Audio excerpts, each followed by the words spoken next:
I keep asking in vain, can you please tell me what happened to my friend Joe Cole? He might want to know how I'm doing. He might be scared. I need to talk to my friend Joe Cole. He's my roommate. He's my best friend. Where's Joe Cole? And the cop says, sweetheart, just calm down. We need some details on your partner. My partner? And the cop said, yeah, what's your partner's name? I said, my partner, my roommate, my other half is Joe Cole. He's 30 years old. And can you please take me out of these cuffs? I haven't done anything wrong. Why have you arrested me? I need to talk to my friend. Do you need the key to my house? You might need to get in there. Some guys had guns and they put them to us and there's a shooting. Can you tell me what's going on? Finally, one cop sits down in the car and he's working on his piece of paper on his clipboard. I said, excuse me, sir, my hands are turning blue, and also can you please tell me what happened to my friend Joe Cole? And the cop turns around with very studied nonchalance and he said, oh, he's dead.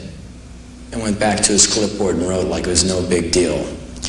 So they held me for about 9 or 10 hours at the police station and let me go in the morning. And my friend took me back to my house, and we were preparing to clean up as much blood as comes out of a 6'4" young man who gets shot in the left cheek.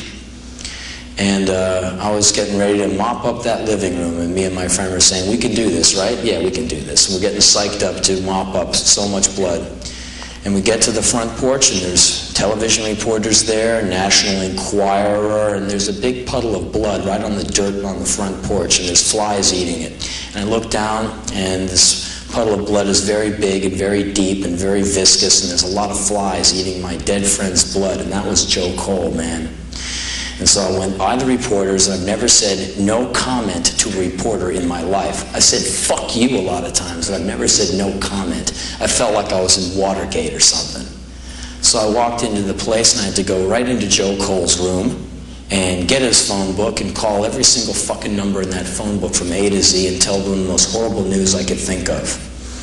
Between phone calls, I would have to steady myself so I wouldn't start crying and convulsing. I would have to calm myself down so I could make the next phone call. So when I talked to that person would hear a voice and not somebody on the other line going.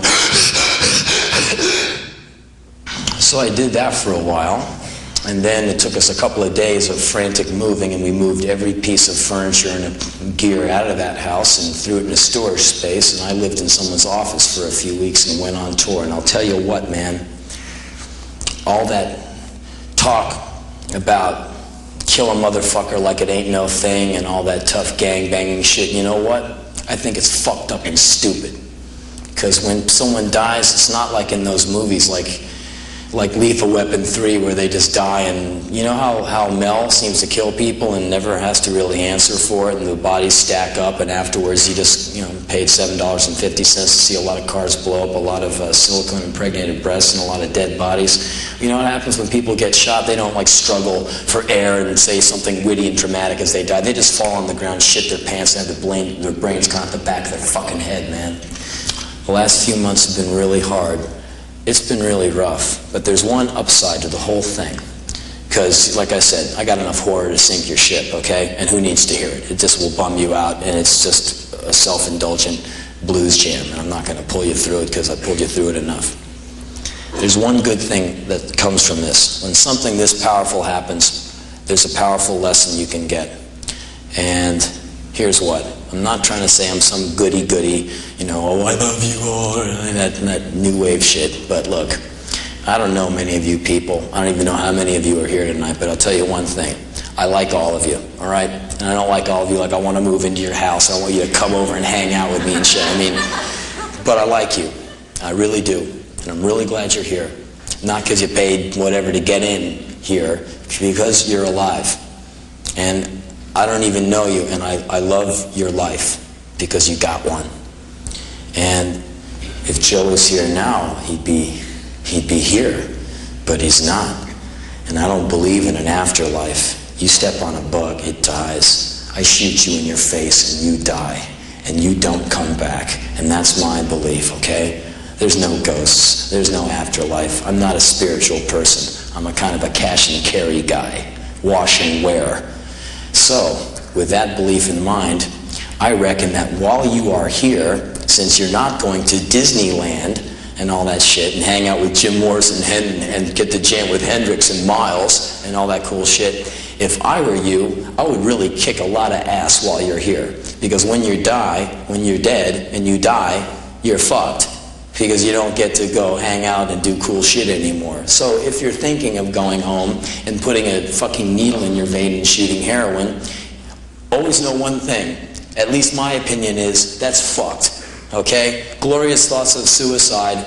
If you ever kill yourself, I would love to be able to bring you back to life just so I could kick your ass.